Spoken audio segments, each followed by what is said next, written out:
क्या आप इस बात से सहमत हैं कि फिल्में जो हैं वो हमारे लिए इंटरटेनमेंट का एक जरिया है, लेकिन इन्हीं फिल्मों से अगर हमें कुछ ऐसा सच सुनने और देखने को मिले, जानने को मिले, जो वास्तविकता में जिसे हम अनभिज्ञ हैं, और कम से कम युवा पीढ़ी तो इस सच को अभी तक जानती ही नहीं है। ऐसी ही एक मूवी का ट्रेलर आया है जिसकी स्टार्टिंग ये होती है जब उसमें बाप पूछता है कि तुम्हारा नाम क्या है, तैमूर, और वो कहता है कि 2050 में जब यही यंग लड़का इस देश का यानी भारत देश का युवा माइनॉरिटी प्रधानमंत्री बनेगा तो क्या खूबसूरत डेमोक्रेसी होगी। ख्वाब देखे आपने? नहीं समझे क्या आप? अब भी ख्वाब इनके आज भी इस देश पे राज्य करने के हैं। देखिए, मैं बात कर रहा हूं द बंगाल फाइल्स, विवेक रंजन अग्निहोत्री के द्वारा डायरेक्ट की गई ये movie. Tashkent files, Kashmir files और अब ये बंगाल फाइल्स।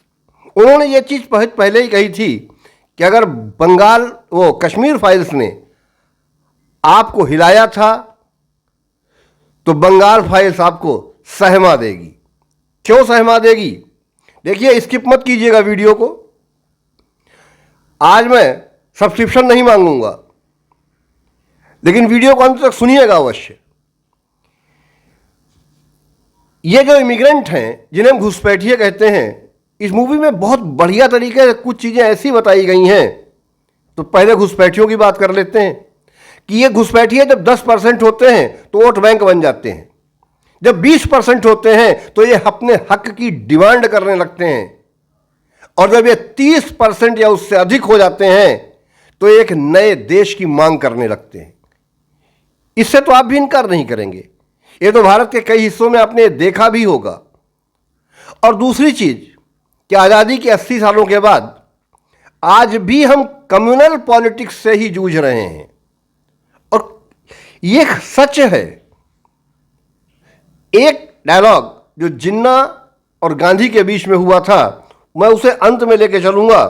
भाई, जैसे लेफ्टिस्ट, लिब्रांडू, वामपंथी वगैरह वगैरह कहते हैं कि अरे तो मूवी ही तो है, चाहे वो पीके हो, चाहे हमारे देवी देवताओं का मजाक उड़ाना हो, चाहे उन पर अभद्र टिप्पणी करना हो, उन पर उनका एक ही जवाब होता है, अरे यार पहले मूवी को आने तो दीजिए, पब्लिक को देखने तो दीजिए, फिर फैसला हो जाएगा।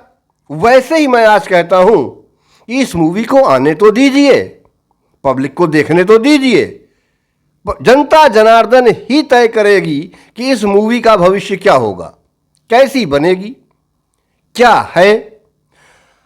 और एक चीज ये सच है कि वो चाहे राइट विंग के हिस्टोरियंस हो, चाहे लेफ्ट विंग के हिस्टोरियंस हो, और चाहे वो मीडियोकर हो जो बीच का मार्ग अपनाते हैं, तीनों में से किसी ने भी कम ज्यादा हो सकता है, संख्या पे हो सकता है सवाल उठें, लेकिन एक चीज जिसे तीनों नहीं कतरे हैं न कतराए हैं, वो थी कि सच में बंगाल और नोआखाली में जो हुआ ये सच था। लाशों के ढेर लगे हुए थे, भीषण नरसंहार था, एक तरीके का आजादी से पहले का ये सबसे बड़ा जेनोसाइड था जो 16 अगस्त 1946 को हुआ, जिसे हम डायरेक्ट एक्शन डे कहते हैं।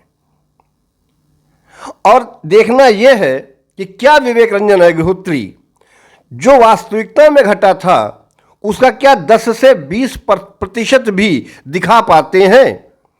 जैसा कि टीजर में दिख रहा है, ट्रेलर में, कि जो वो दिखाना चाहते हैं, मुझे नहीं लगता है कि अभी वो 10% तक पहुंचे हैं। सोहरावर्दी की कहानी, जिन्ना और सोहरावर्दी की केमिस्ट्री, डायरेक्ट एक्शन डे क्या था और क्यों डायरेक्ट एक्शन डे इसी दिन चुना गया। यह रमजान का 8वां दिन था जिसे डायरेक्ट एक्शन डे दिया गया नाम, और उस दिन जो कुछ भी हुआ इतिहास के काले पन्नों में वो आज भी लिखा हुआ है। अब किस लेवल तक विवेक रंजन अग्निहोत्री इसको लेकर जाते हैं, यह देखने वाली चीज होगी। यह पूरी मूवी एक पार्ट में तो नहीं होने वाली है, यानी इसके पार्ट्स भी आएंगे। लेकिन इस पार्ट में जो बंगाल फाइल्स की बात चल रही है, बंगाल चैप्टर, इसमें कितना दिखा पाते हैं विवेक रंजन अग्निहोत्री, ये देखने वाली चीज होगी। और जैसी मूवी होगी, जैसी वो बनाएंगे, उस पर वैसी ही बात होगी। चाटता तो मैं किसी की नहीं हूं, और जिन्हें यह उम्मीद हो कि मैं चाटूंगा वो चैनल छोड़ भी सकते हैं, नो प्रॉब्लम। लेकिन हां, अब बात करते हैं जो गांधी और जिन्ना के बीच में हुआ कन्वर्सेशन, जो इस ट्रेलर में दिखाया गया है। जब गांधी कहते हैं कि मुसलमान और हिंदू तो एक ही तो हैं, कन्वर्ट होने से पहले ये देश का मुसलमान हिंदू ही तो था, हमारा डीएनए तो एक ही है। यही बात संघ के एक संचालक ने भी कही थी कि इस हिंदुस्तान में, भारत में रहने वाले सभी नागरिकों का डीएनए एक है। नहीं है यार एक डीएनए, कहां से एक डीएनए हो जाएगा। जिन्ना कहता है कि नहीं, हमारा डीएनए एक नहीं है। क्यों नहीं है? क्योंकि आप वेदों को मानते हैं और हम एक पुस्तक को मानते हैं। लेकिन यह सच है कि ये हिला देगी। और फिर एक मूवी से डरना क्या है यार, मूवी ही तो है, काट तो नहीं खाएगी। आने दो, सिनेमाघरों में लगने दो, पब्लिक के रिएक्शंस आने दो, जैसी होगी उस पर वैसी बात की जाएगी। लेकिन हां, डायरेक्ट एक्शन डे था क्या? और यह सोहरावर्दी है कौन, जो बंगाल का बूचर कहा जाता है, जिसकी सांठ गांठ से जिन्ना ने 16 अगस्त को जो अंजाम दिया है वो आसान नहीं था।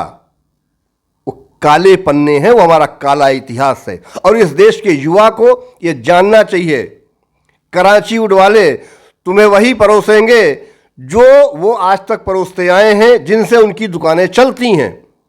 सच से तो उनका ना कभी वास्ता था, ना वास्ता है, ना वो वास्ता रखेंगे। मैं डायरेक्ट एक्शन डे पर फिर एक वीडियो लेकर के आऊंगा और तभी कंपेयर करूंगा कि क्या विवेक रंजन अग्निहोत्री ने द बंगाल चैप्टर या बंगाल फाइल्स में कितना सच दिखा पाते हैं। यह देखने वाली चीज होगी। बाकी ट्रेलर कैसा लगा, अभी तक जैसा दिखाने की कोशिश की है वो बहुत शानदार है। एक्टर्स की एक्टिंग के बारे में हम अभी कुछ नहीं कह सकते हैं, लेकिन जितना दिखा है वहां वो लाजवाब है सबके सब। और अगर मूवी अपने ट्रेलर के हिसाब से ही चली तो वास्तविकता में हंट करेगी, लोगों की फूकेगी, सुलगेगी, दगेगी, और क्या क्या होगा ये तो मूवी आने पर ही पता चलेगा। हां, वीडियो अगर अच्छा लगा हो तो लाइक जरूर करिएगा और कोशिश कीजिएगा कि अपने यार दोस्तों के साथ इसे शेयर कीजिएगा, बेल आइकन दबा दीजिएगा ताकि आपको आने वाले वीडियो का नोटिफिकेशन मिल सके। मिलते हैं आपसे वार 2 और कुली के तीसरे दिन के कलेक्शन के साथ। तब तक के लिए जय हिंद, वंदे मातरम।